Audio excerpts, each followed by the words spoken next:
Okay, Tammie, what is it that you do also for, say, sexual violence now? Let's go there. Okay, Operation CARE provides an advocate. If somebody's been sexually assaulted, law enforcement may call us and ask us to respond to the hospital and accompany them to a SART exam where the evidence is being collected for the investigation.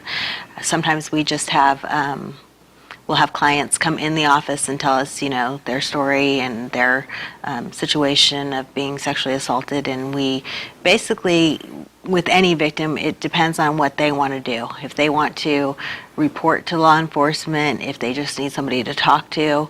Usually when somebody's been sexually assaulted and they don't want to go through with the exam and things like that, we will make sure that they are getting over to public health and getting their STD medications, just to make sure that they're safe, they're health-wise, that they're safe. But if someone comes in to you and talks to you about something they don't want to pursue, do you respect their wishes as well? Yes. That's probably important to know for people to know they can come and trust you. Definitely. We don't make anybody report to the police if they don't want to. Okay. All right. So that's good. And what happens from that other than if it's not a police problem? Even if it is a police problem, you have a victim there. Now, how does the victim heal themselves or make themselves feel better? Well, it's a long process, and I think what we've found at our agency is, with domestic violence victims, as soon as they get out of the relationship, or even sometimes when they're in the relationship, they begin their counseling process and changing behaviors and what they're accepting in their relationship and becoming stronger that way. With sexual assault victims, this is not necessarily somebody that they know, or it may be an acquaintance, and it's something that's completely unexpected. So their healing process may take, well, I've seen it can take years. And for them to even come to an initial counseling session, they may come and meet with us and tell us, I was sexually assaulted, this is what happened to me. Right. And we offer the services, but it may be years before they actually come back. I was going to say, so we hear a lot of times of cases that, this has been buried in a person's psyche. Sometimes it could be buried, they don't even know about it. They're 70 years old, they're still having problems, and they don't have no idea why. Right. And then something will trigger it, like we were talking about earlier. Something will trigger that, and they'll remember, and then all the same emotions they felt when it happened will come back to them. You can see that's a really sad thing to perpetrate on a person, because it just really, wrecks somebody's life. It's a terrible thing. It is.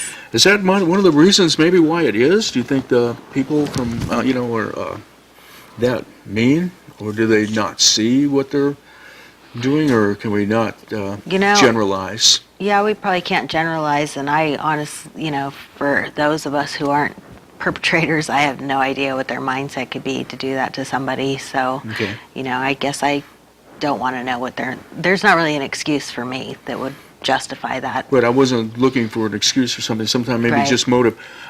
Yeah.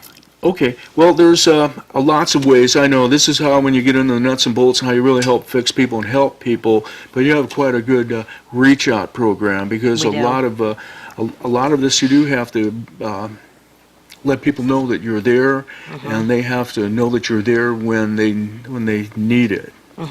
And so you have a lot of programs that go out during the year Right. to boost that awareness. Right. What do we have coming up? Well, yesterday was April 1st, so that's kicked off Sexual Assault Awareness Month. So Right. the entire month of April nationally is recognized as Sexual Assault Awareness Month. And in Amador County, at our agency, some of the things that we're doing, Denim Day is the 23rd, and across the country on the 23rd, people gather, people wear their denim in support of sexual assault awareness. Because I think part of the way we're going to stop this is making sure that people are aware of what's happening and how we can stop it. I believe that's part two, where the denim, and from the incident was more or less kind of, I think, came out of the idea that maybe the girls, they just dress too provocatively, and that's that's the problem there. I don't see that as that. I see, like, himself as a man, you got to control yourself, and Right. That's something you have to learn, I guess. I mean, it should be obvious. Yeah, sometimes, I guess for some people it is. But the idea also, I guess, that it's there, that's put out for I guess two males, from males or wherever it comes from the culture. The sense of that is like, well, maybe she deserves it. And so I guess the wearing of the denim is we can all go back and realize that sounds pretty silly, doesn't it? Well, the Denim Day, the actual reason that we have that day in particular is in the late 90s, a Supreme Court justice in Italy overruled a conviction of a rapist and said, the girl had to help him take her jeans off, and so she participated, therefore could not be a rape if she, and it was a rape. And he had been convicted, but the judge just felt that that wasn't possible, not understanding a lot of the reasons why somebody would seem, whether she helped him or not, she was scared.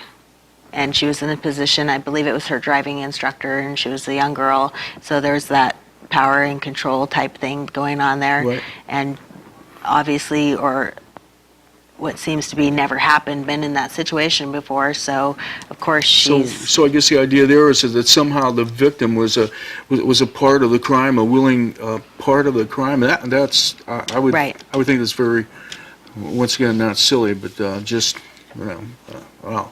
Yeah, so what we do is, to show support not only for that victim, but just to bring attention to that kind of mindset.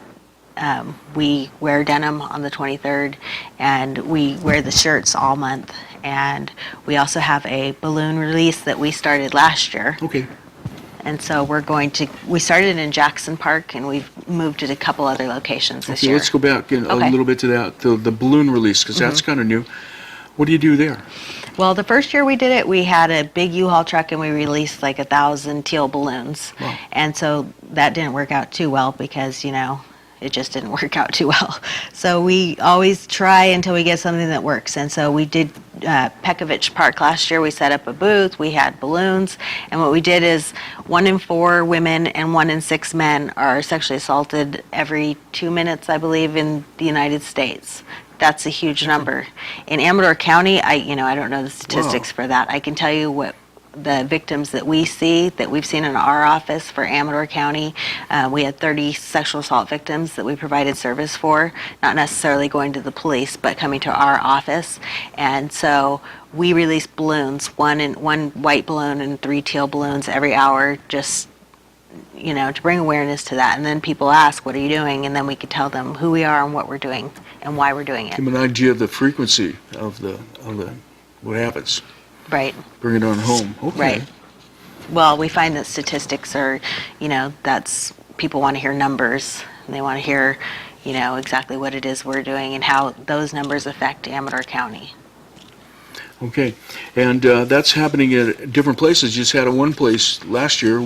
How many places are this year? Right, so this year we have... I think we can put that up on the TV. Go ahead. Okay, we have Jackson, Pekovich Park from 9 to 4, the Pine Grove, the Red Schoolhouse from 2 to 4, and Sutter Creek on the Main Street Bridge from 2 to 4. We'll have a booth set up there, and people are free to stop and release balloons, get some bracelets or ribbons, and just show their support. Okay, and another good thing is people drive by, walk by there, they can see, they go, hey, what's going on? What's going on there, huh? Yeah. And so once again, it's a way of bringing awareness Yes. to the problem. Right. Once you become, like I believe what you had said, once you become aware, it's harder to ignore it.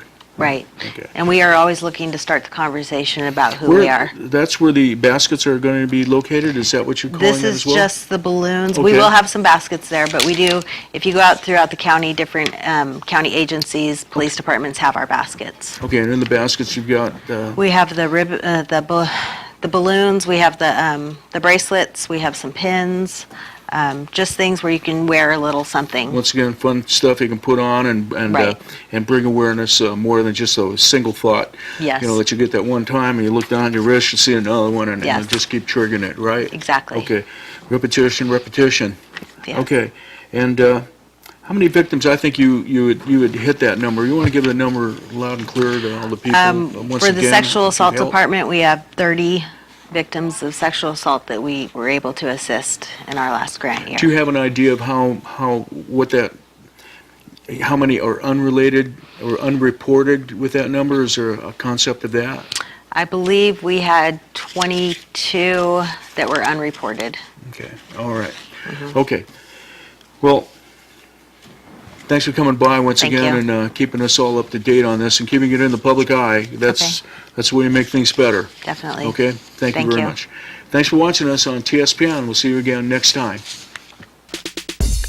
You're watching Amador County's local television network, TSPN.